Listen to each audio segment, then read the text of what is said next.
मेरे प्रिय आत्मा, एक बगीचे में मैं गया था। एक ही जमीन थी उस बगीचे की, एक ही आसमान था उस बगीचे के ऊपर, एक ही सूरज की किरणें बरसती थीं, एक सी हवाएं बहती थीं, एक ही माली था, एक सा पानी गिरता था, लेकिन उस बगीचे में फूल सब अलग अलग खिले हुए थे। मैं बहुत सोच में पड़ गया। हो सकता है कभी किसी बगीचे में जाके आपको भी ये सोच पैदा हुआ हो। जमीन एक है, आकाश एक है, सूरज की किरणें एक हैं, हवाएं एक हैं, पानी एक है, माली एक है, लेकिन गुलाब पर गुलाबी फूल है, चमेली पर सफेद फूल है, सुगंध अलग है। एक ही जमीन और एक ही आकाश से और एक ही सूरज की किरणों से ये अलग अलग फूल, अलग अलग रंग, अलग अलग सुगंध, अलग अलग ढंग कैसे खींच लेते। मैं उस माली को पूछने लगा। उसने कहा सब एक है, लेकिन खींचने वाले बीज अलग अलग है। छोटा सा बीज लेकिन क्या खींच लेता होगा? जरा सा बीज इतने बड़े आकाश और इतने बड़ी जमीन और इतने बड़े सूरज और इतनी हवाओं को, इन सबको एक तरफ फेंक कर अपनी ही इच्छा का रंग खींच लेता है। इतनी बड़ी दुनिया को एक तरफ हटाकर एक छोटा सा बीज अपने ही इच्छा का सुगंध खींच लेता है। एक छोटे से बीज का संकल्प इतना बड़ा है जितना आकाश नहीं, जितनी पृथ्वी नहीं, और एक बीज वही हो जाता है जो होना चाहता है। एक छोटे से बीज के भीतर ऐसा क्या हो सकता है? हर बीज की अपनी इच्छा है, अपना विल, अपना संकल्प है। वो छोटा सा बीज वही खींचता है जो खींचना चाहता है, और सब पड़ा रहे वो उसे छूता भी नहीं। गुलाब गुलाब बन जाता है, चमेली चमेली बन जाती है। पास में ही चमेली बन गई है चमेली, पास में ही गुलाब गुलाब बन गया है।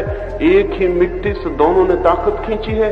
गुलाब की सुगंध अलग है, चमेली की सुगंध अलग है, रंग ढंग सब कुछ अलग है। जिंदगी में अनंत संभावनाएं हैं, लेकिन हम वही बन जाते हैं जो हम उन संभावनाओं में से अपने भीतर खींच लेते हैं।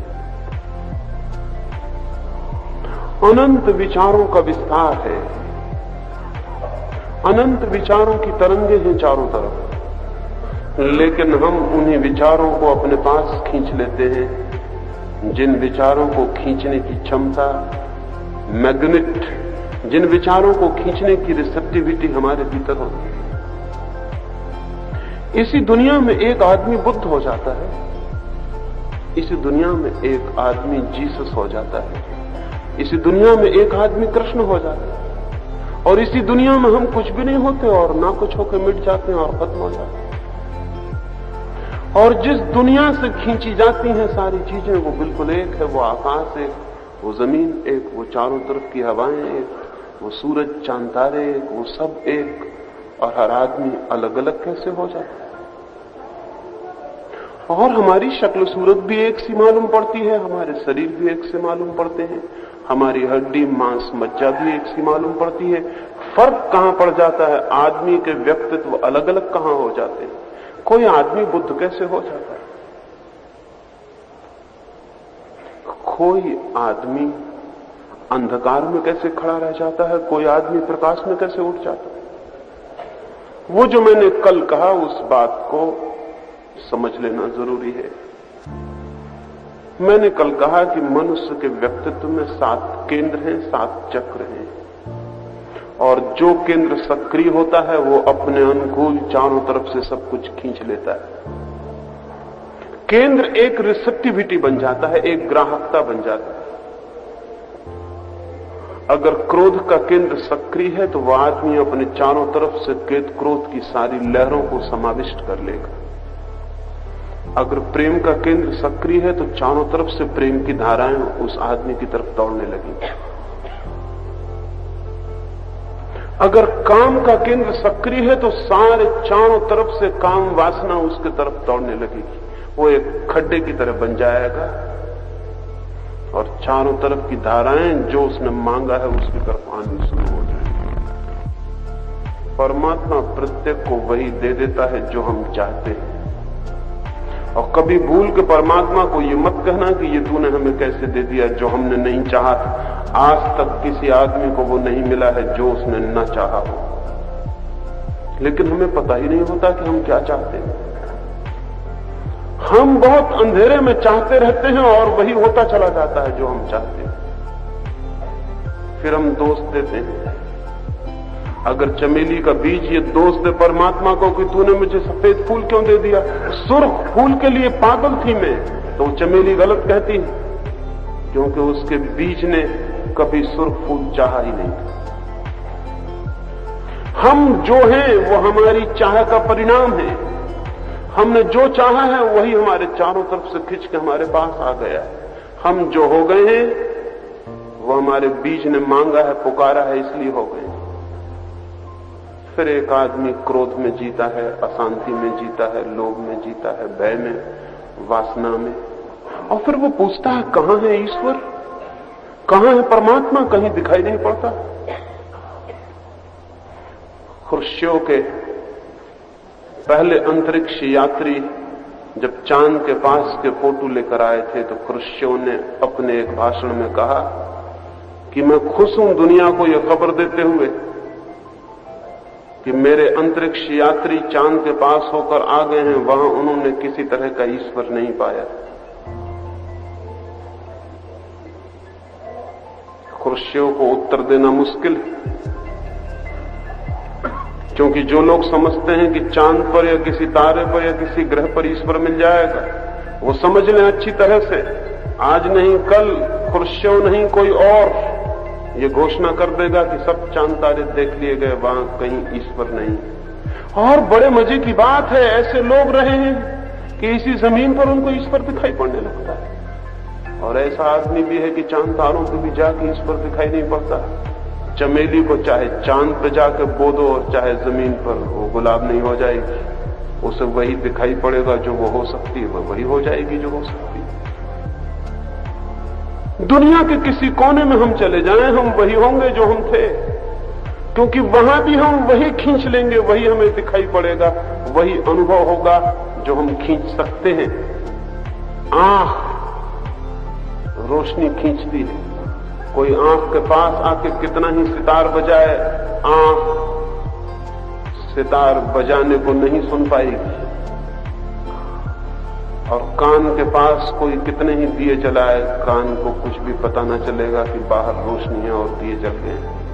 और कान कहता रहेगा कहां है रोशनी, कहीं सुनाई नहीं पड़ती, अब रोशनी सुनी जाती है कहीं। और आंख कहेगी कहां बजती है बीना, कुछ दिखाई नहीं पड़ता, कहां है संगीत, संगीत देखा नहीं जाता। हम जिस यंत्र से, जिस उपकरण से जीवन को पहचानने और देखने जाते हैं, वही हमें उपलब्ध होना शुरू हो जाता है। ये दुनिया वही बन जाती है जो हम हैं। और कल जैसा मैंने कहा कि हमारे 7 केंद्र हैं।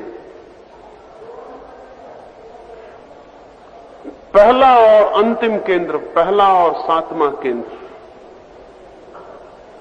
शक्ति के संग्रह हैं।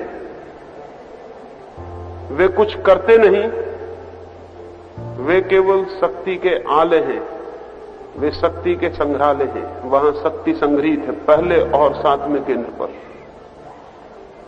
दूसरा केंद्र शक्ति के बाहर फेंकने का केंद्र है। सेक्स का केंद्र शक्ति को बाहर फेंकने का केंद्र, वो एग्जिट है, वहां से शक्तियां बाहर फेंक जाती हैं। इसलिए उस केंद्र पर ही जो जीवन भर जीता है वो निरंतर असक्त होता चला जाता है। धीरे धीरे उसकी सारी ऊर्जा बह जाती है और वो ऊर्जाहीन और शक्तिहीन हो जाता है।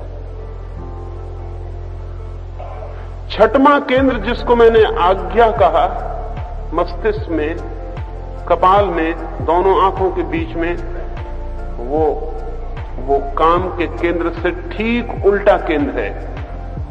वो एंट्रेंस है, वो प्रवेश द्वार, वहां से शक्तियां भीतर प्रवेश करती हैं।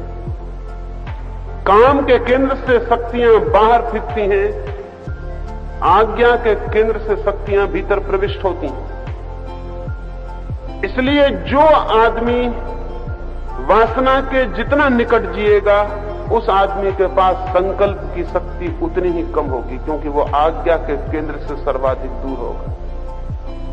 जो आदमी आज्ञा के केंद्र के पास ज्यादा जिएगा, जिसका ध्यान वहां होगा, उस आदमी को पता भी नहीं चलेगा कि वासना उसके चित्त से धीरे धीरे क्षीण हो गई है और वासना धीरे धीरे विलीन हो गई है।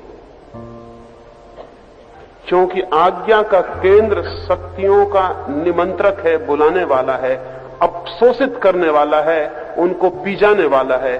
और जितनी शक्ति आज्ञा के केंद्र पर पी ली जाती है, उतना ही व्यक्तित्व मजबूत, शक्तिशाली, ऊर्जस्वी और प्रबल और संकल्पवान होता चला जाता है। ये दो केंद्र, सेक्स का केंद्र शक्ति के निष्कासन का, आज्ञा का केंद्र शक्ति के आमंत्रण का केंद्र है। इन दोनों के बीच के तीन केंद्र, नाभि से लेकर कंठ तक, नाभि, हृदय और कंठ, वे तीनों केंद्र अंतर क्रिया के केंद्र हैं, जो शरीर की भीतरी क्रियाओं को गतिमान रखते हैं। इन सातों केंद्रों का ठीक ठीक समझ साधक के लिए बहुत अनिवार्य है। लोग कहते हैं ईश्वर नहीं दिखाई पड़ता, आत्मा नहीं दिखाई पड़ती। वो जिस केंद्र से परमात्मा का संबंध जुड़ सकता है, वो सातवां केंद्र है। उस केंद्र के सक्रिय होते ही जगत विलीन होने लगता है और परमात्मा दिखाई पड़ने लगता है। ऐसा नहीं कि जगत नहीं रह जाता, बल्कि ऐसा कि जगत तो रह जाता है, लेकिन जगत की भांति नहीं, जगत परमात्मा की भांति ही रह जाता है। राबिया थी एक फकीर औरत, सूफी। उसने अपने धर्म ग्रंथ में पढ़ा कि शैतान को घृणा करो। उसने उस किताब में वो लकीर काट दी। एक मित्र फकीर हसन उसके घर मेहमान था। उसने सुबह सुबह धर्म ग्रंथ खोला और देखा कि उसमें तो धर्म ग्रंथ में सुधार किया है किसी ने।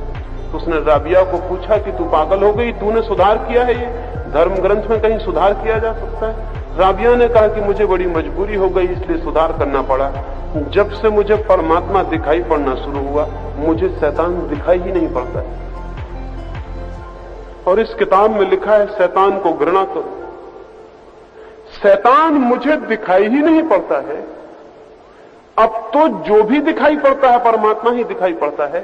शैतान भी सामने खड़ा हो जाए तो परमात्मा ही दिखाई पड़ता है। एक तो ये कठिनाई हो गई, और दूसरी कठिनाई ये हो गई कि जब से परमात्मा ही दिखाई पड़ता है, तब से प्रेम के अतिरिक्त मेरे भीतर कुछ रह नहीं गया, घृणा नहीं रह गई। अब मैं घृणा कैसे करूं? एक तो शैतान दिखाई नहीं पड़ता, दूसरी मेरे भीतर घृणा नहीं रह गई। इसलिए इस लकीर को मैंने काट दिया कि ये लकीर मेरे लिए अब व्यवहारिक हो गई। जिस दिन सातवां केंद्र सक्रिय होता है, उस दिन वो सब जो कभी नहीं दिखाई पड़ा था, वो सब जो कभी अनुभव नहीं हुआ था, वो अनुभव होना शुरू हो जाता है। लेकिन क्यों हो जाता है? एक छोटा बच्चा पैदा होता है, उसे अभी काम वासना की कोई भी खबर नहीं है, अभी वो केंद्र सक्रिय नहीं। वो जब केंद्र सक्रिय होगा, तब अचानक दुनिया बदलती हुई नजर आएगी। दुनिया एकदम दूसरी शक्ल ले लेगी जो उसमें कभी भी नहीं थी। वो केंद्र भीतर सक्रिय हुआ और बाहर की दुनिया बदलनी शुरू हो गई। दुनिया कल भी ऐसी ही थी, दुनिया आज भी वैसी है। बदलाहट कहां हो गई? दुनिया में कोई बदलाहट नहीं हो गई। उस व्यक्ति के भीतर एक केंद्र जो सोया था, वो सक्रिय हो गया। ठीक ऐसे ही जिस दिन सातवां केंद्र ब्रह्म केंद्र जिस दिन सक्रिय हो जाए उस दिन भी दुनिया यही है वही थी, लेकिन कुछ नया ही दिखाई पड़ना शुरू हो जाए। हम वही अपने भीतर ग्रहण कर लेते हैं जो हम ग्रहण कर सकते हैं। मौजूद तो सब कुछ है। जो बुद्ध ने ग्रहण किया होगा इस दुनिया में वो आज भी मौजूद है, और आज भी बुद्ध होने में कोई कठिनाई नहीं, आज भी महावीर होने में कोई कठिनाई नहीं, आज भी राम और कृष्ण हो जाने में कोई कठिनाई नहीं। वो सब मौजूद है जो उन्होंने ग्रहण किया होगा, लेकिन हमारे पास वो केंद्र सक्रिय होना चाहिए जो उसको ग्रहण कर सके। लेकिन हम उल्टी बातें पूछते हैं। हम कहते हैं कहां है परमात्मा। हम ये नहीं पूछते कि कहां है वो केंद्र जिसके सक्रिय होने से किसी को परमात्मा का अनुभव होता है और जिसके निष्क्रिय होने से परमात्मा से हम चूक जाते हैं। हमारे चारों ओर अनंत विस्तार है, अनंत अनुभवों का, अनंत ज्ञानों का, अनंत विचारों का। वे विचार 24 घंटे हमारे चारों तरफ घूम रहे हैं। हम जिस विचार को भीतर जगह देते हैं और जिस केंद्र को सक्रिय कर लेते हैं उसके अनुकूल विचार हमारी तरफ दौड़ने लगते हैं, हमें पकड़ लेते हैं, हमें घेर लेते हैं।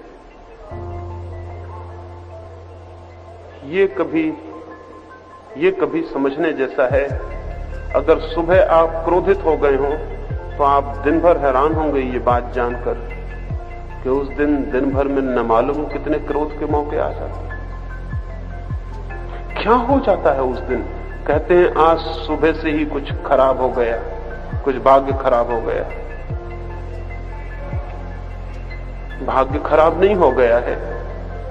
सुबह से जो सक्रिय हो गई है वृत्ति, वो अपने ही अनुकूल घटनाओं को चारों तरफ से खींचती चली जाती, वो फिर दिन भर खींचती रहती है। इसलिए जो जानते हैं वो कहेंगे कि रात सोते समय अत्यंत ध्यान की अवस्था में सो जाना, ताकि रात भी, पूरी रात भी विचार आपकी तरफ आकर्षित होते हैं, चाहे आप सोए रहें। रात भर आप सपने देखते हैं और सपने उन विचारों से निर्मित हो रहे हैं जो आप चारों तरफ से खींचते हैं। आपके पड़ोस में सोया हुआ आदमी सपना देख सकता है साधु होने का, और आप उसके पड़ोस में सोए हुए सपना देख सकते हैं चोर होने का। आप ये मत सोचना कि हम दोनों ही सपने देख रहे हैं, सपने का क्या मूल्य है। लेकिन एक आदमी आपके पड़ोस में साधु होने का सपना देख रहा है, आप चोर होने का सपना देख रहे हैं। आप वही सपना देख रहे हैं जो मन सक्रिय है और जो चारों तरफ से खींच पा रहा है। रात जो ध्यान में सोएगा वो रात भर ध्यान के अनुकूल, शांति के अनुकूल विचार अपने चारों तरफ से आकर्षित करेगा। सुबह उठकर ही ध्यान करना जरूरी है, ताकि फिर दिन भर आपकी यात्रा उन्हीं विचारों को अपने पास खींच सके जिनसे आपने यात्रा शुरू की। लेकिन अक्सर लोग सुबह बड़े गलत ढंग से शुरू करते हैं और रात सोते भी बहुत गलत ढंग से। ये दो समय बहुत ध्यान कर लेने जैसे हैं। रात के सोते समय का क्षण अत्यंत ध्यान, शांति, मौन और आनंद में और प्रार्थना में डूबते हुए व्यतीत होना चाहिए। तो रात के 6 घंटे या 8 घंटे कुछ नई ही दुनिया के, कुछ नए ही आलोक को, कुछ नए ही विचारों को अपने भीतर खींचेंगे। और सुबह उठने की पहली घड़ी फिर पुनः ध्यान में व्यतीत होनी चाहिए, ताकि 24 घंटे जागने का दिन, पूरे दिन की यात्रा फिर पुनः उसको खींचे जो शुभ है, जो सुंदर है, जो सत्य है। इन 2 घड़ियों को जो संभाल ले वो 24 घंटे को संभाल सकता है। इसलिए जिस ध्यान की प्रक्रिया के लिए मैं आपसे कह रहा हूं उसे रात सोते समय करें और सुबह उठते समय करें। जागने का प्रारंभ ध्यान से हो, नींद का प्रारंभ ध्यान से हो। ये दोनों संधि काल अगर ठीक से संभाले जा सकें तो व्यक्तित्व में शांति और क्रांति आनी शुरू हो जाए।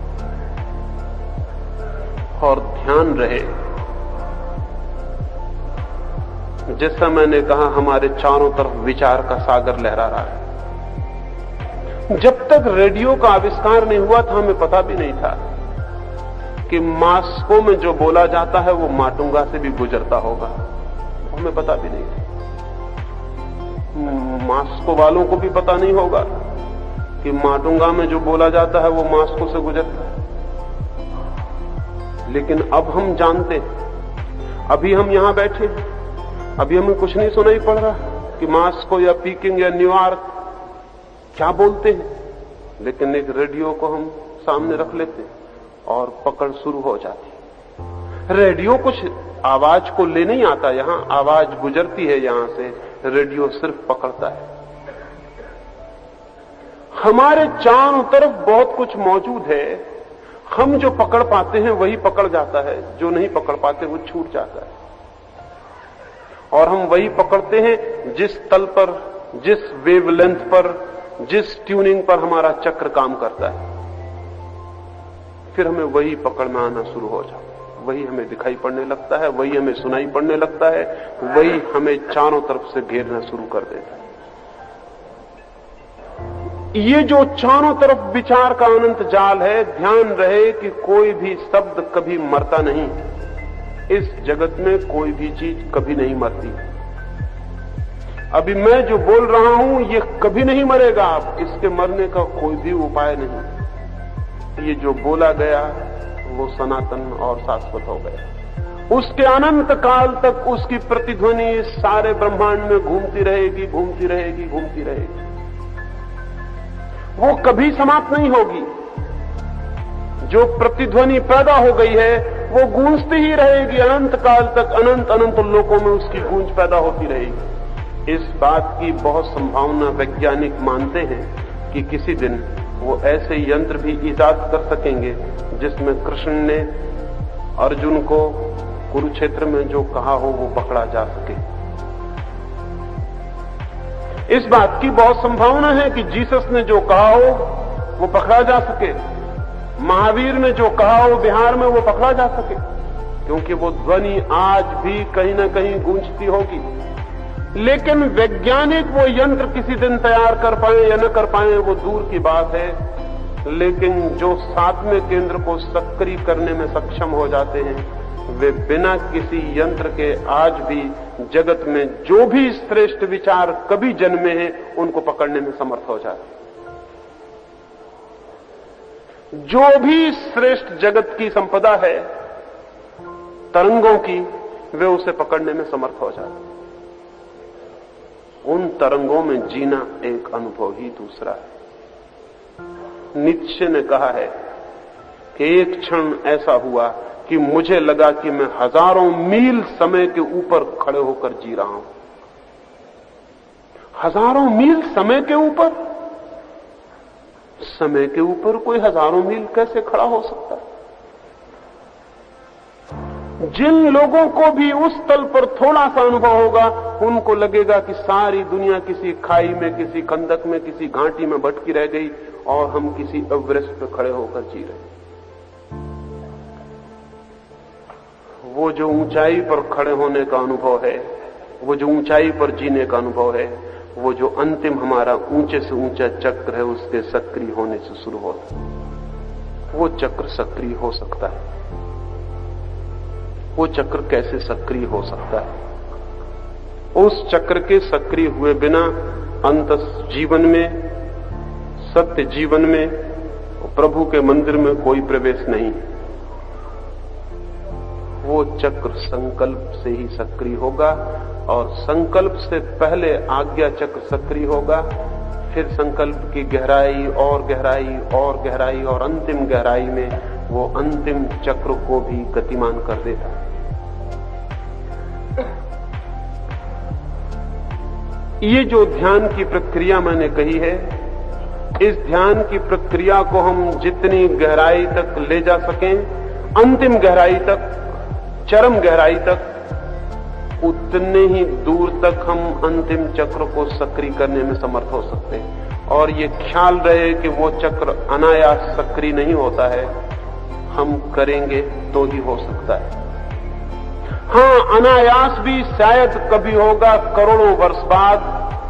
जीवन की जो सहज विकास की प्रक्रिया है उसमें कभी वो अनायास भी शायद सक्रिय होगा, लेकिन तब तक प्रतीक्षा करनी पड़ेगी। साधना का एक ही अर्थ है कि प्रकृति जिस विकास को करोड़ों वर्षों में कर पाती है, साधक उसे तीव्रता से बहुत शीघ्र अल्प समय में पूरा कर लेता। बुद्ध को, महावीर को जो स्थिति मिली है, इस बात की पूरी संभावना है कि अरबों खरबों वर्ष बाद प्रत्येक आदमी जन्म के साथ ही शायद उस स्थिति में पैदा हो सके।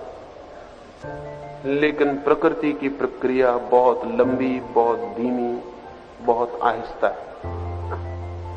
जो व्यक्ति उसको तीव्र गति देना चाहता है, उसे कुछ करना पड़ेगा, उसे स्वयं सक्रिय होना पड़ेगा, उसे स्वयं कुछ करना पड़ेगा। लेकिन हम स्वयं कुछ भी नहीं कर रहे हैं। हमारी हालत ऐसी है जैसे नदी में बह रहे हो, जहां भी नदी ले जाएगी चले जाएंगे, लेकिन हम कुछ भी नहीं कर रहे हैं। और हमारा ये न करना, हमारा ये बहे जाना, हमारा ये सुस्त चुपचाप प्रकृति की धारा में जीते चले जाना, यही अगर हम ठीक से समझें तो जीवन की व्यर्थता का मूल सूत्र है। इस व्यर्थता को तोड़ना हो तो कुछ करना पड़ेगा। क्या करना पड़ेगा? मंदिरों में जाके पूजा करनी पड़ेगी,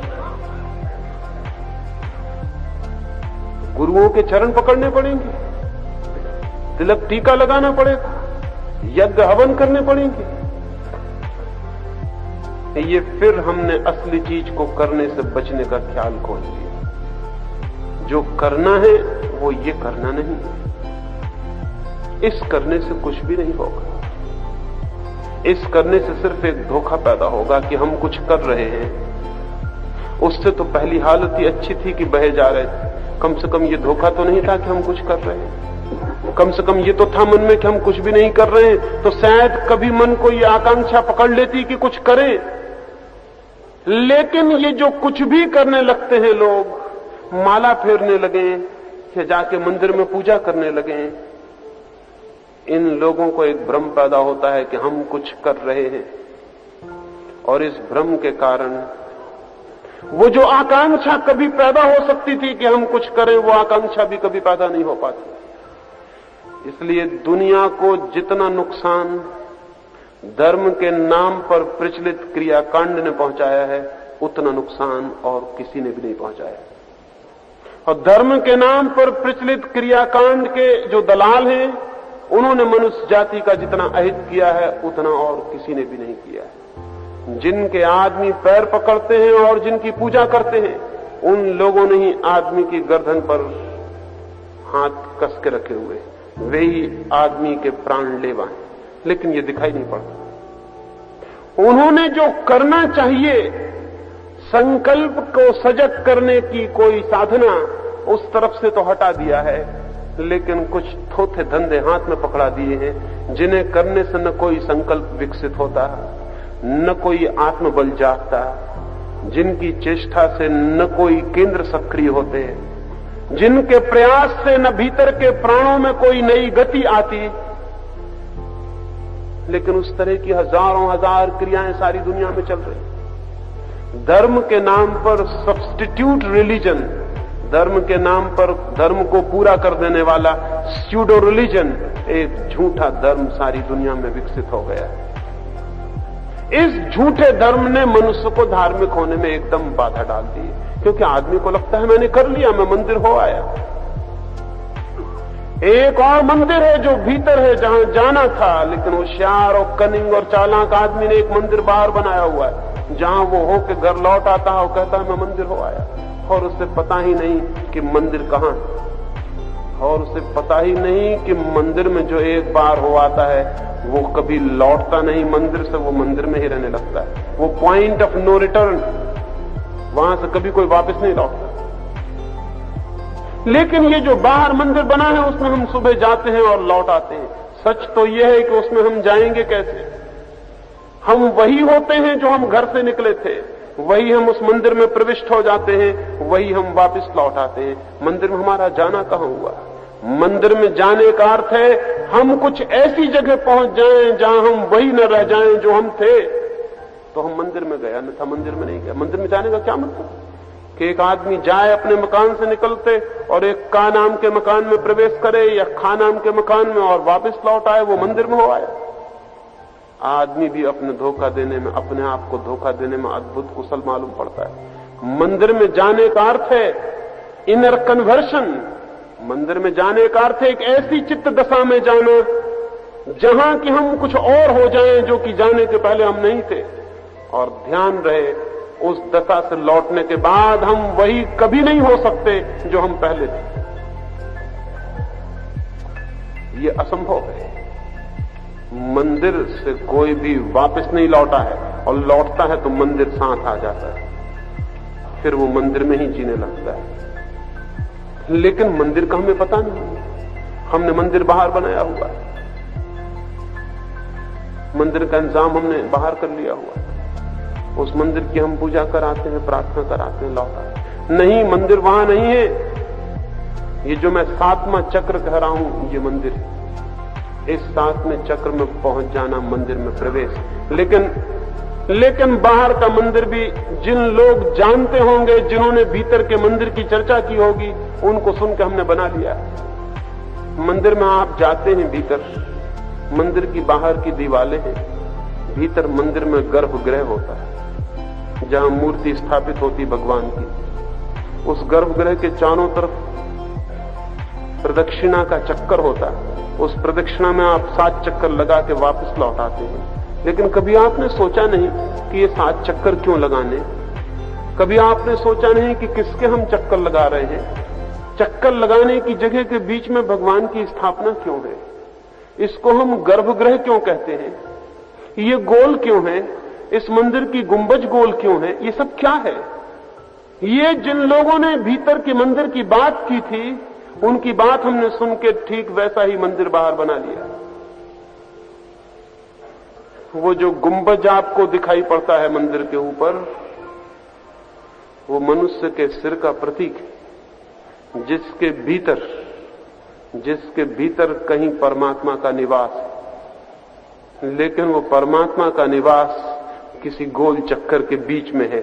ऐसा कुछ बात की होगी जिन्होंने जाना, और उस चक्कर में घूम जाने पर ही, प्रदक्षिणा पूरी हो जाने पर ही जो भीतर है उसका अनुभव होता है। वो कहां होगा? हमने बाहर एक स्थापना कर ली है, हम उसका चक्कर लगा के अपने घर वापस आ जाते हैं। और साधु संत और जिनको हम महात्मा कहते हैं, आधे ही महात्मा होंगे, वो सब हमें प्रेरणा देते हैं कि जाओ मंदिर जरूर जाना चाहिए।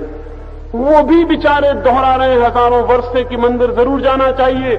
मैं भी कहता हूं कि मंदिर जरूर जाना चाहिए, लेकिन जिस मंदिर की तरफ वो इशारा कर रहे हैं वो मंदिर ही नहीं। मंदिर कहीं और है, कहीं और स्वयं के भीतर। मैंने एक घटना सुनी। मैंने सुना है एक घर में छोटे छोटे बच्चे थे। जब उनकी उम्र बहुत थोड़ी थी, एक नाव की दुर्घटना में बाप की और मां की मृत्यु हो गई।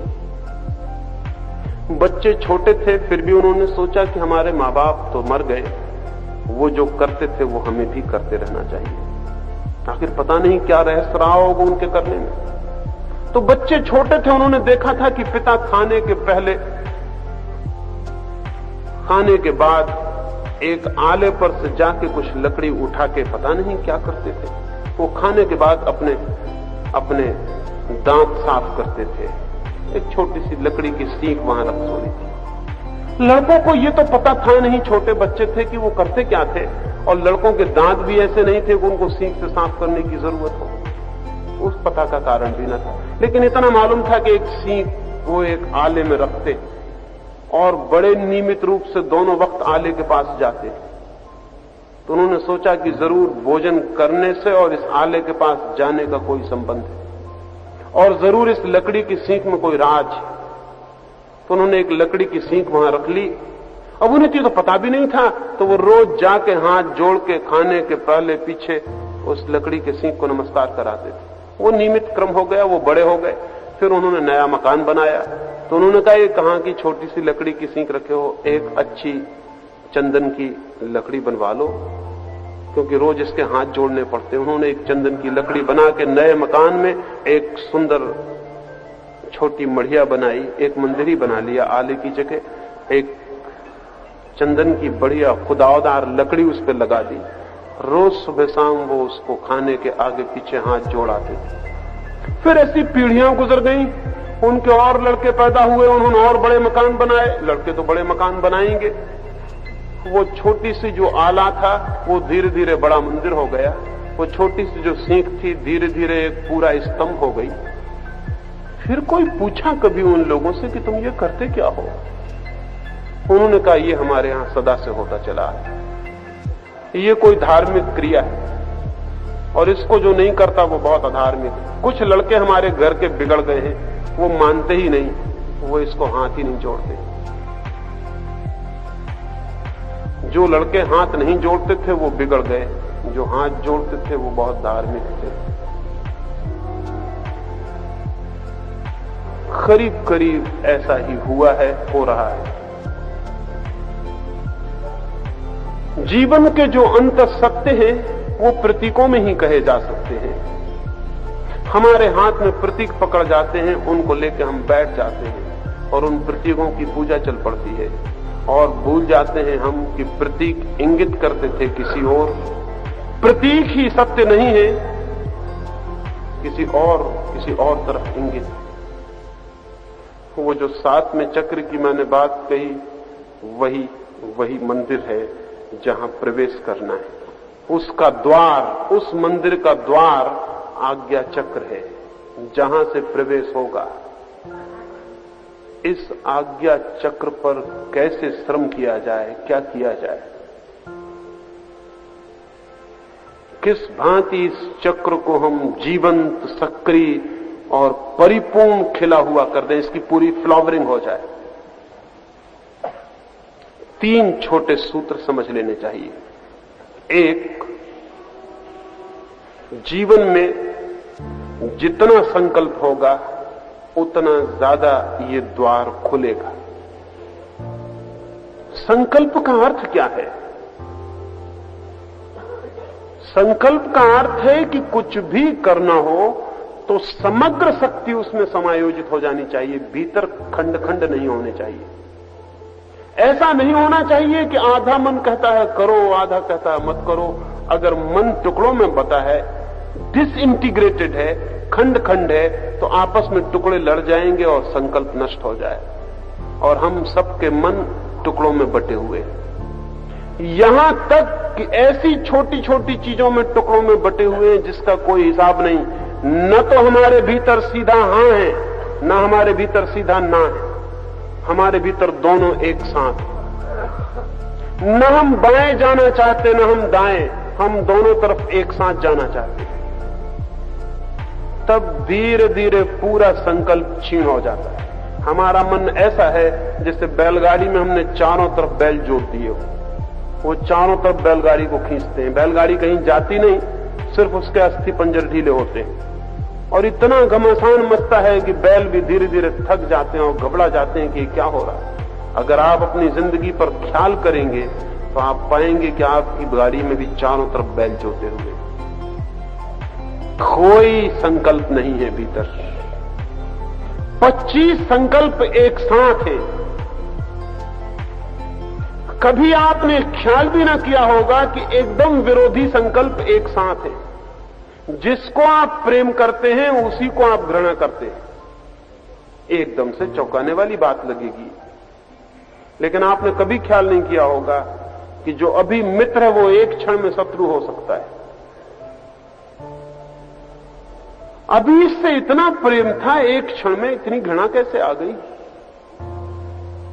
उस प्रेम के ठीक नीचे घृणा बैठी थी।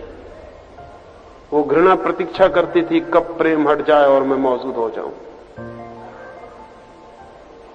इसलिए दुश्मन से उतना खतरा नहीं होता जितना मित्रों से खतरा होता है। क्योंकि दुश्मन अगर अब आगे कुछ भी बन सकता है तो मित्र बन सकता है, उसके भीतर मित्र छिपा रहता है। और मित्र अगर अब कुछ भी बन सकता है तो एक ही पॉसिबिलिटी है कि दुश्मन बन सकता है, उसके भीतर दुश्मन छिपा रहता है। इसलिए दुश्मन से तो एक आशा होती है, मित्र से कोई आशा नहीं होती। जिसको आप श्रद्धा करते हैं उसके ही लिए आपके मन में पूरी अश्रद्धा भीतर मौजूद होती है। अश्रद्धा मौके की तलाश में होती है कि कुछ पता चल जाए तो प्रकट हो जाऊं, श्रद्धा एक तरफ फेंक जाए, अश्रद्धा ऊपर आ जाए। इसलिए श्रद्धा करने वाले से बहुत सावधान रहना चाहिए। वो तैयारी कर रहा होगा भीतर की कब अश्रद्धा करूं। हमारे मन की पूरी स्थिति एक आंतरिक कलह से भरी हुई है। हम ऊपर कुछ हैं, भीतर कुछ हैं, जो हैं उसी वक्त कुछ और हैं। जब आप किसी का हाथ में हाथ लेके कहते हैं कि मैं तुम्हें बहुत प्रेम करता हूं, थोड़ा भीतर झांक के देखना कि मन उसी वक्त क्या कह रहा है। मन उसी वक्त कह रहा होगा, क्या झूठी बातें बोल रहे हो, क्यों ऐसी बातें बोल रहे हो। मन उसी वक्त कह रहा होगा। एक फकीर था नसरुद्दीन, उसके गांव का जो राजा था उसकी पत्नी से उसका प्रेम था। वो एक रात उस पत्नी से विदा ले रहा है। विदा लेते वक्त उसने उस स्त्री को कहा कि तुझसे ज्यादा सुंदर कोई स्त्री ही नहीं, और तुझे मैंने जितना प्रेम किया है ऐसा प्रेम न मैंने कभी किसी को किया, न मैं कभी कर सकता हूं। तू अद्भुत है। जैसा कि पुरुष स्त्रियों से कहते हैं और स्त्रियां खुश होती हैं। वो स्त्री खुश हो गई, बहुत खुश हो गई। उसने कहा सच। उसको इतना खुश देख के वो जो नसरुद्दीन था वो बड़ा सच्चा आदमी था।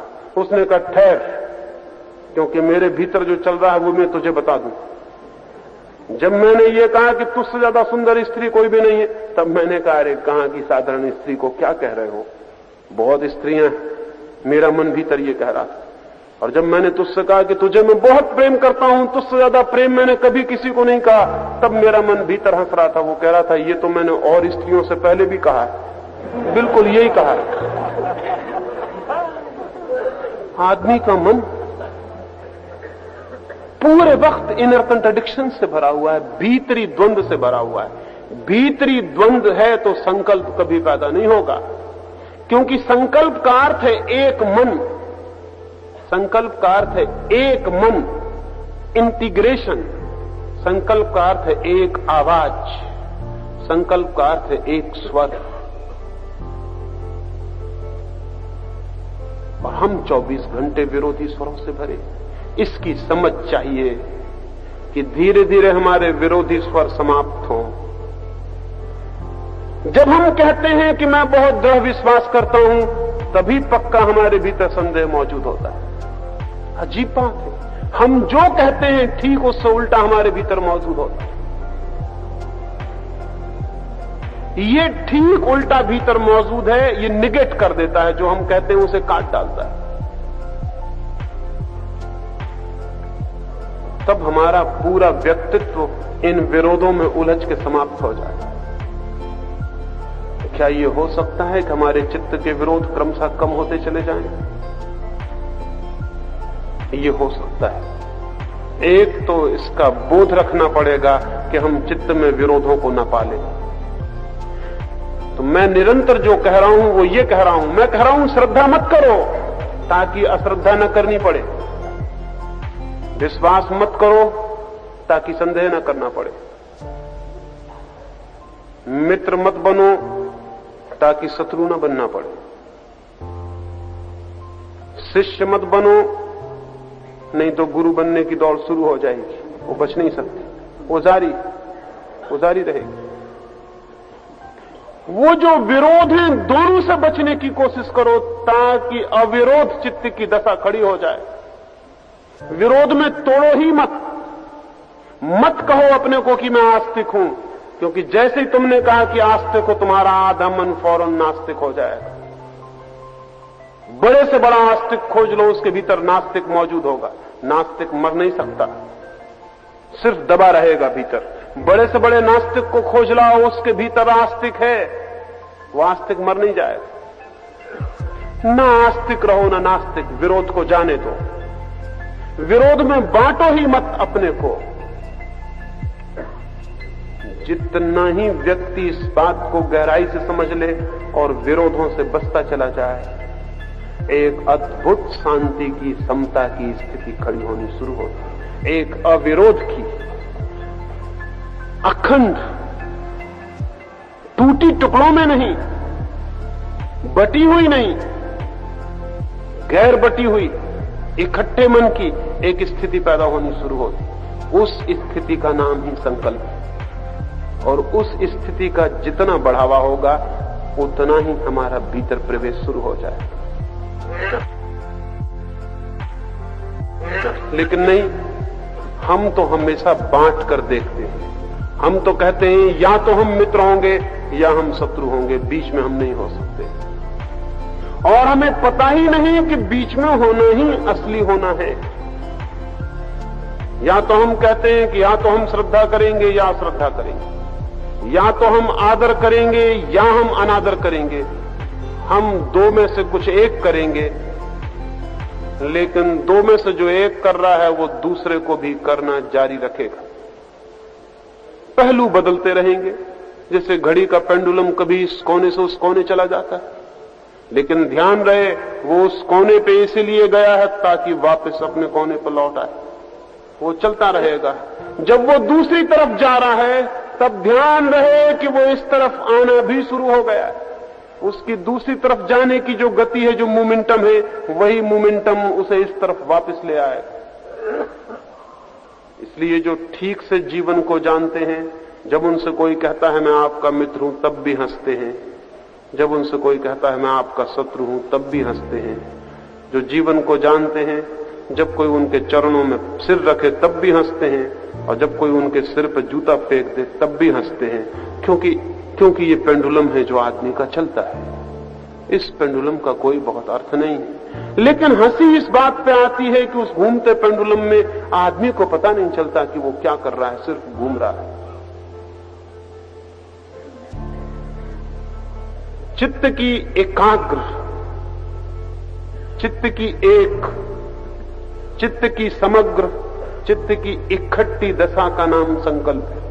और उस संकल्प की दशा में जो भी होता है वो मंदिर में प्रवेश करा देता है। संकल्प को अगर ठीक से समझें तो वो की है, वो चाबी है जिससे वो चक्र खुल जाएगा, जिसको मैं ब्रह्म चक्र कह रहा हूं। लेकिन संकल्प की कुंजी हमारे पास नहीं, बिल्कुल नहीं है हमारे पास संकल्प की कुंजी। मैंने सुना है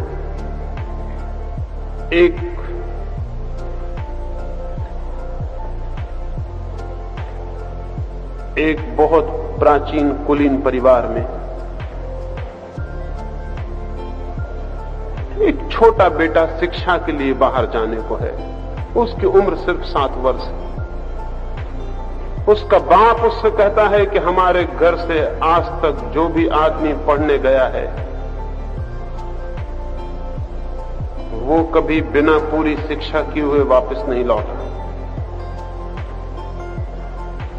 और हमारे घर की ये रिवाज और ये संस्कार रहा है कि छोटे से बच्चे को भी जब हम घर से विदा करते हैं शिक्षा के लिए गुरुकुल जाने को,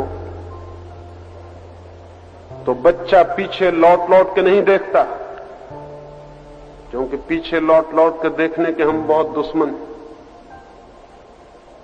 हम जब घर से किसी को विदा करते हैं बच्चे को शिक्षा के लिए, जब मेरे बाप ने मुझे विदा किया था तो उसने कहा था आंख में आंसू ना आए, क्योंकि आंख में अगर आंसू आए तो फिर ये घर तेरा नहीं है, फिर लौटना नहीं हो सकेगा। हम रोते आदमियों को घर में प्रवेश नहीं देते। यही मैं तुझसे कहता हूं कि कल सुबह 4 बजे तुझे भेजा जाएगा गुरुकुल। एक नौकर तुझे घोड़े पर बिठा के छोड़ने जाएगा। 1 मील दूर पर मोड़ आता है, वहां तक तुझे घर दिखाई पड़ेगा, लेकिन लौट कर पीछे मत देखना। हम छत पर खड़े हुए देखेंगे कि तूने पीछे लौट के तो नहीं देखा, क्योंकि पीछे लौट के देखने वाले व्यक्ति का कोई भरोसा नहीं। पीछे लौट के देखना ही मत। 7 वर्ष का छोटा बच्चा, वो बहुत घबराया। उसकी मां ने उसे रात कहा कि घबराओ मत।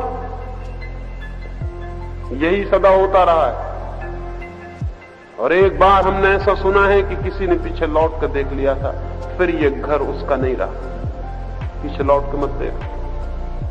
वो 7 वर्ष का बच्चा रात भर सो नहीं सका कि मां बाप को पीछे लौट के नहीं देखेगा, अपने घर को लौट के नहीं देखेगा, आंख में आंसू नहीं लाने, पीछे लौट के नहीं देखना। 7 वर्ष के बच्चे से ऐसी आशा, हम कहेंगे बड़े कठोर थे वे लोग, बड़े दुष्ट थे। हम होते तो लाड़ प्यार करते, चॉकलेट खिलाते, रोते खुद भी उसको भी रुलाते, और बड़ा प्रेम जाहिर करते हैं। प्रेम नहीं है ये उस बच्चे के व्यक्तित्व से संकल्प को नष्ट करना। आज तो सारी दुनिया में यही ख्याल है, सारी दुनिया में यही ख्याल है कि बच्चे के आगे पीछे नाचो कूदो, बच्चे से ज्यादा बचकाना तुम अपनी हालत दिखाओ। ऐसे बच्चे के भीतर कभी भी वो ठोस कोई चीज खड़ी नहीं हो पाती जो खड़ी होनी चाहिए, रीढ़ नहीं बन पाती उसकी आत्मा में। वो बच्चा 7 बजे विदा हुआ, 4 बजे उसकी मां और उसके पिता भी उसको द्वार पर छोड़ने नहीं आए हैं। बड़े कठोर लोग रहे होंगे, बड़े दुष्ट। उस बच्चे को घोड़े पर बिठा दिया गया, 4 बजे की अंधेरी रात, सन्नाटा, सुबह की ठंडी हवाएं। नौकर जो उसके साथ है वो कहता है, बेटे पीछे लौट के मत देखना।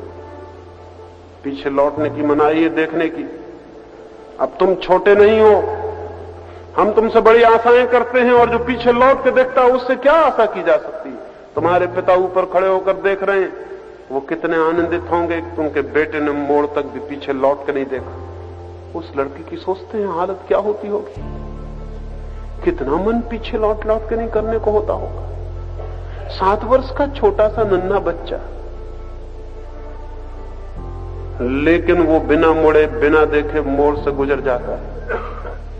उस बच्चे ने बाद में लिखा कि कितनी अद्भुत आनंद की अवस्था मुझे मालूम हुई जब 1 मील गुजर गया और मैंने पीछे लौटकर नहीं देखा।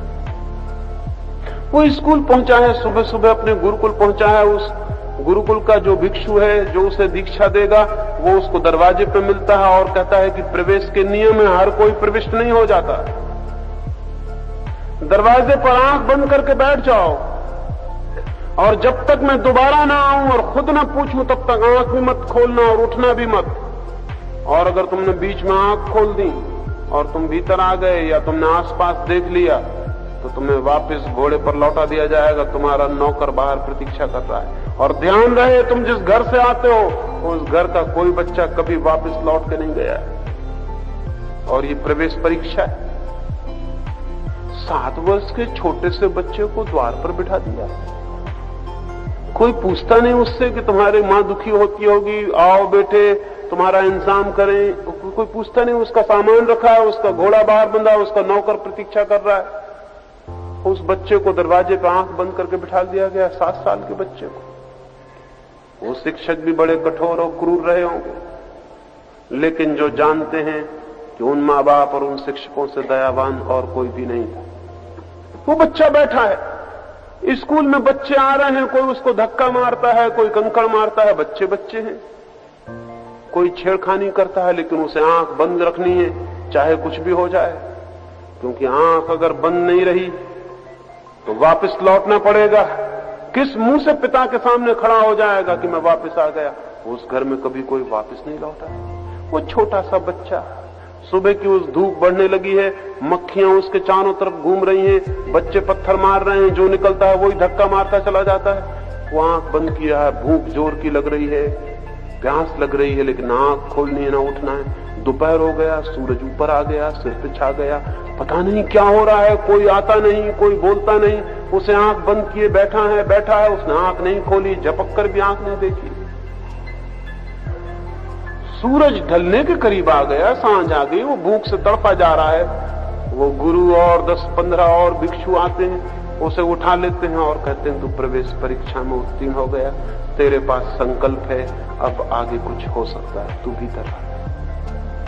वो युवक हो गया बाद में। तब उसने लिखा कि आज मैं याद करता हूं उनकी जो इतने कठोर मालूम पड़े थे, आज जानता हूं उनकी करुणा अद्भुत थी।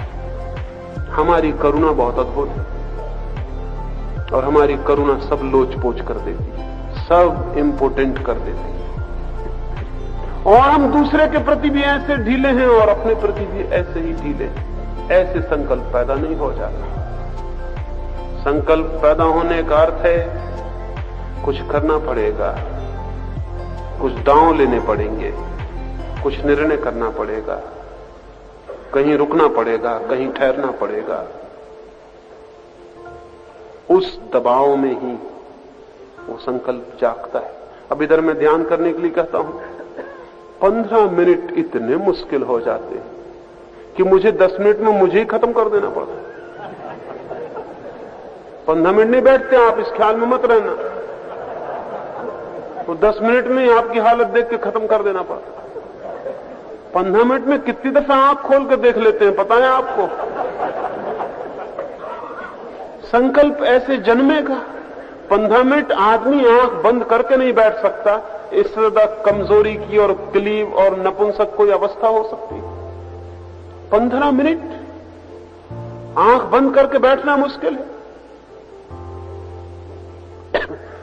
पड़ोस में किसी की कि देखने की इच्छा होती है कि वहां क्या हो रहा है, पीछे क्या हो रहा है, कोई की सांस जोर से चल रही है उसको क्या हो रहा है, सबको क्या हो रहा है ये फिक्र है आपको। और इसकी जरा भी फिक्र नहीं है कि 15 मिनट आप आंख बंद करके नहीं बैठ पा रहे हैं, ये क्या हो रहा है, कोई चिंता नहीं। हमें कोई फिक्र ही नहीं कि हमारे पास कोई संकल्प जैसी स्थिति नहीं रह गई। पोम्पेई में विस्फोट हुआ ज्वालामुखी का और पोम्पेई का पूरा नगर जल गया।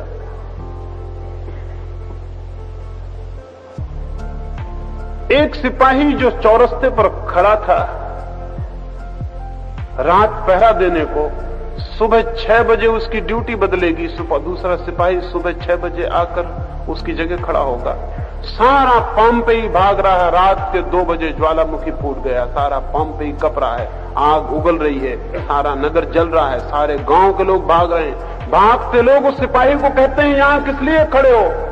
वो कहता है कि सुबह 6 बजे ड्यूटी बदलने का वक्त, उसके पहले कैसे हट सकता हूं? अरे लोग कहते हैं पागल हो गए, अब ड्यूटी वगैरह का कोई सवाल नहीं है, मर जाओगे, सुबह 6 कभी नहीं बजेंगे, आग लग रही पूरे गांव में। उसने कहा वो तो ठीक है, यही तो मौका है, तब पता चलेगा कि मैं सिपाही हूं या नहीं।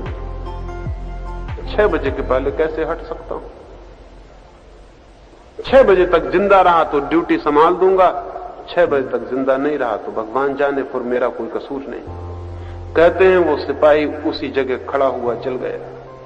पोम्पेई का पूरा नगर भाग गया। उन भागे लोगों की स्मृति में कोई मूर्ति नहीं, उस सिपाही की मूर्ति बनानी पड़ी उस जगह। उस नगर में एक ही आदमी था जिसको आदमी कहें,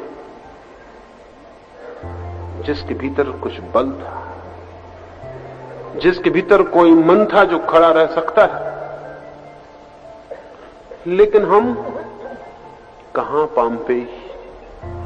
कोई पड़ोस में सिगरेट जला ले और आंखें खुल जाएंगी, कोई पड़ोस में जरा सा खांस दे और आंखें खुल जाएंगी। कैसा ये व्यक्तित्व है? इस व्यक्तित्व को लेकर किस मंदिर में प्रवेश की इच्छा है?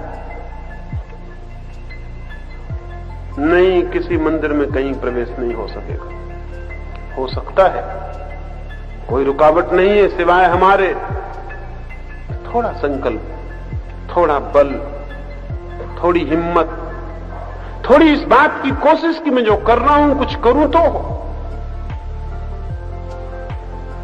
रोज मेरे पास लोग आते हैं, वो कहते हैं एक दिन ध्यान किया, अभी तो कुछ नहीं हुआ। बड़े मजे की बातें कहते हैं, बड़े अद्भुत, बड़े गजब के लोग हैं। एक दिन ध्यान किया, बड़ी कृपा की भगवान पर, लिख गई होगी उसकी किताब में कि बड़ा ऋण हो गया आपका।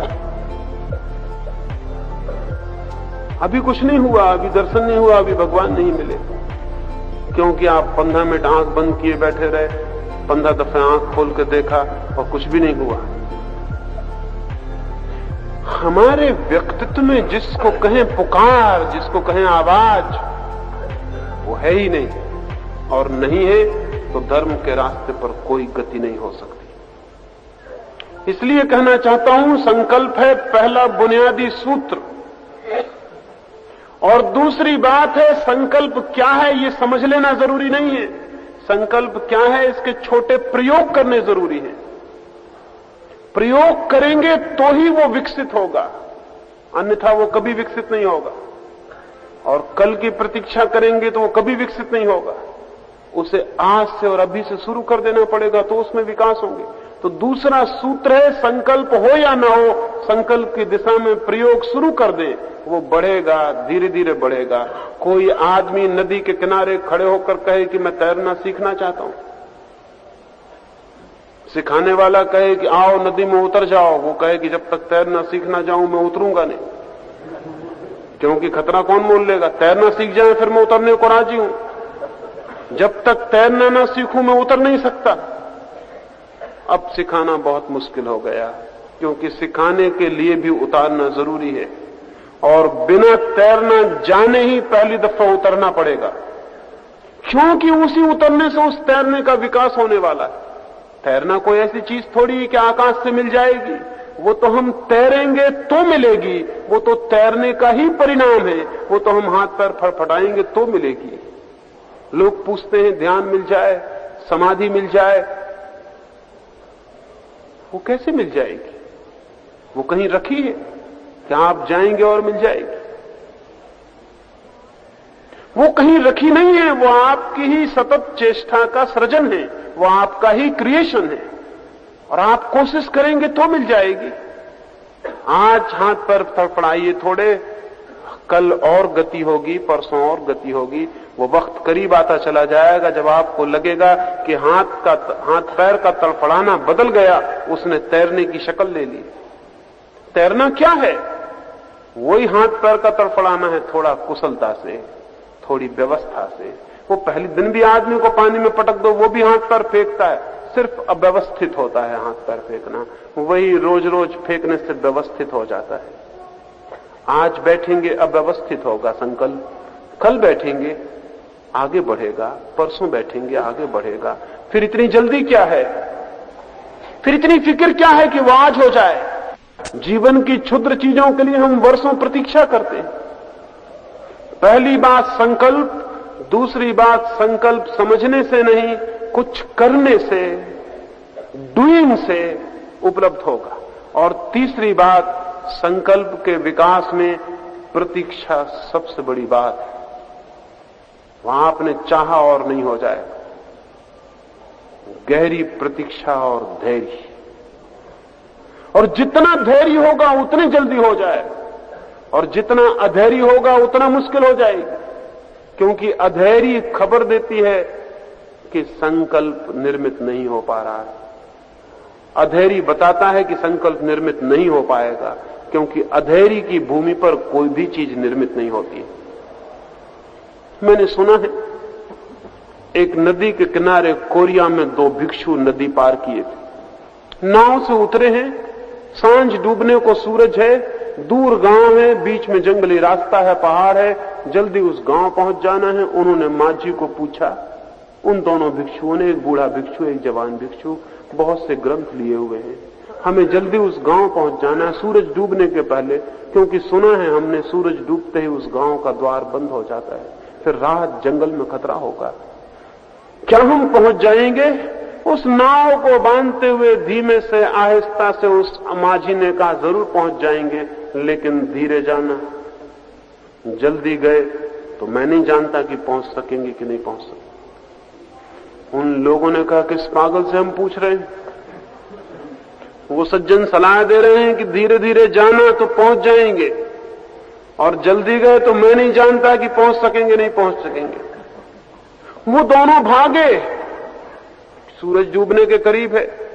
भागते वक्त भी उस माझी ने कहा दोस्तों तेजी से मत जाना, मैंने तेजी से चलने वाले को कभी पहुंचते नहीं देखा। इतनी बात सुन के वो और भी तेजी से भागे। आदमी का मजा ये है, आदमी का दिमाग ऐसा है, उसको लगा कि ये तो बड़ा गड़बड़ आदमी है, ये कहता है कि धीरे धीरे। वो भागे, थोड़ी दूर पर ही सूरज ढलने के करीब है, अंधेरा गिरने लगा। बूढ़ा आदमी है एक भिक्षु, वो गिर पड़ा एक चट्टान पर, दोनों घुटने टूट गए, ग्रंथ के पन्ने बिखर गए, हवाओं ने ग्रंथ के पन्ने उड़ा दिए। वो जवान लड़का ग्रंथ को इकट्ठा करता फिर रहा है। तब वो माझी धीरे धीरे गीत गाता हुआ अपनी डांडी लिए किनारे से गुजरता है, कहता है अरे वही हुआ जो मैंने कहा था, इतना अधैर्य क्या था? मैंने कहा था कि तेजी से मत जाना, पहाड़ी रास्ता है, इतना अधैर्य मत दिखाना, तो पहुंच भी सकते हो।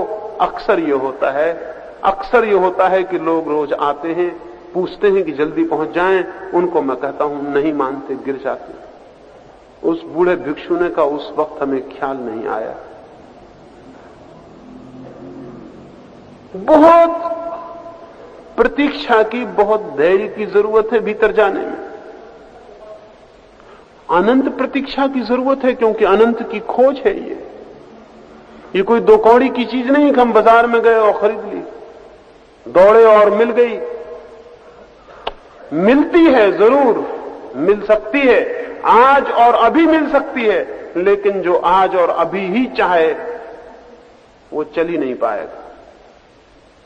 अत्यंत धैर्य से। लेकिन धैर्य का मतलब ये नहीं कि तीव्रता में कमी हो, धैर्य का मतलब ये नहीं कि शक्ति में कमी हो, शक्ति पूरी लगे, तीव्रता पूरी हो, लेकिन प्रतीक्षा अनंत हो,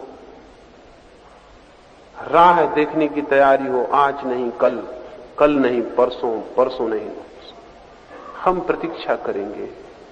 छोटे छोटे बच्चे जाके बीज बो देते हैं कभी आम का, फिर घड़ी भर में जाके उखाड़ के देखते हैं कि अभी तक उसमें अंकुर निकल आया कि नहीं। अब बड़ी बेचैनी है, घंटे भर भी कैसे गुजारें, फिर घंटे भर बाद जाके उखाड़ के देखते हैं अभी तक कुछ नहीं। बड़ी निराशा होती मन को, कभी नहीं निकलेगा, निकलेगा भी नहीं, क्योंकि निकलने के लिए उसे जमीन में पड़ा रहना जरूरी है। वो पड़ा रहे चुपचाप गुप्त अंधकार में, ताकि अपने को तोड़ सके, फूट सके। वैसी छोटे बच्चों जैसी हमारी हालत। 2-3 मिनट कहा मैं कौन हूं, फिर सोचा रे अभी तक कुछ हुआ नहीं, खोद लिया जमीन से वापस, फिर देखा कि दूसरे लोग अभी तक कर गए, चले नहीं गए, फिर 2-3 मिनट किया, फिर सोचा रे अभी तक हो नहीं रहा, बड़ी देर लग रही है, तो फिर नहीं होगा, नहीं हो सकता है। ये 3 बातें ध्यान रख लें। संकल्प चाहिए, संकल्प के लिए क्रिया चाहिए, क्रिया के लिए प्रतीक्षा चाहिए। और अगर ये 3 बातें पूरी हैं तो कोई वजह नहीं है कि मंजिल को दूर समझा जाए। मंजिल हमेशा निकट। पहुंचने वाले में कुशलता हो तो आज और अभी पहुंच सकता है, और पहुंचने वाले में कुशलता ना हो तो जन्म जन्मों तक आदमी भटकता है और नहीं पहुंचता है। ये थोड़ी सी बातें मैंने कही। अब हम प्रयोग के लिए बैठेंगे। 2-3 बातें ध्यान रख लें। जो मित्र खड़े रहते हैं उन्हें समझ रखना है कि बैठे वाले लोगों से उनकी जिम्मेवारी ज्यादा है।